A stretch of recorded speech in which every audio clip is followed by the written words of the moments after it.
പരീക്ഷണങ്ങളിൽ ഏറ്റവും വലിയ പരീക്ഷണം മനുഷ്യൻ നിസ്കരിക്കാതെയാവുന്നതാണ്. പരീക്ഷണങ്ങളിൽ ഏറ്റവും വലിയ പരീക്ഷണം ഒരു മനുഷ്യന്റെ ദീനിൽ സംഭവിക്കുന്ന മുസീബത്താണ്.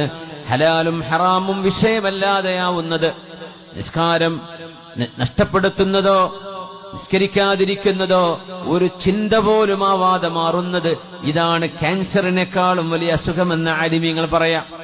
മനുഷ്യന്റെ ദീനിൽ സംഭവിക്കുന്നത്, വഞ്ചന നടത്തുന്നത്, കളവ് പറയുന്നത് പ്രശ്നമല്ലാതെയായി മാറുമ്പോ, അള്ളാഹുവിന് വേണ്ടി നോമ്പെടുക്കുന്നത്, ഖുർആൻ ഓതുന്നത്, നിസ്കരിക്കുന്നത് ഭാരമായി മാറുമ്പോ അത് പിന്നെ എന്ന് പറഞ്ഞ് അള്ളാഹുവിന്റെ ഒരു വിഷയം വരുമ്പോൾ നീട്ടിവെക്കുന്നത്, നിസ്കരിക്കാൻ സമയമായി അത് പിന്നെ, നോമ്പെടുക്കാൻ നേരമായി അടുത്ത ആഴ്ച തുടങ്ങാം സുന്നത്ത് നോമ്പ്, ഇങ്ങനെ ഓരോന്നിനും മാറ്റിവെച്ചുകൊണ്ട് ദീനിന്റെ വിഷയത്തിൽ നിന്ന് അകന്നുകൊണ്ടിരിക്കുന്നതാണ് ഒരു മനുഷ്യന്റെ പരീക്ഷണങ്ങളിൽ വെച്ച് അഅ്ളമായ മുസീബത്ത്. ഫഇന്നഹാ അഅ്ളമു കുല്ലി മുസീബ വൽ മസ്ലൂബു മൻ സുലിബ ദീനുഹു.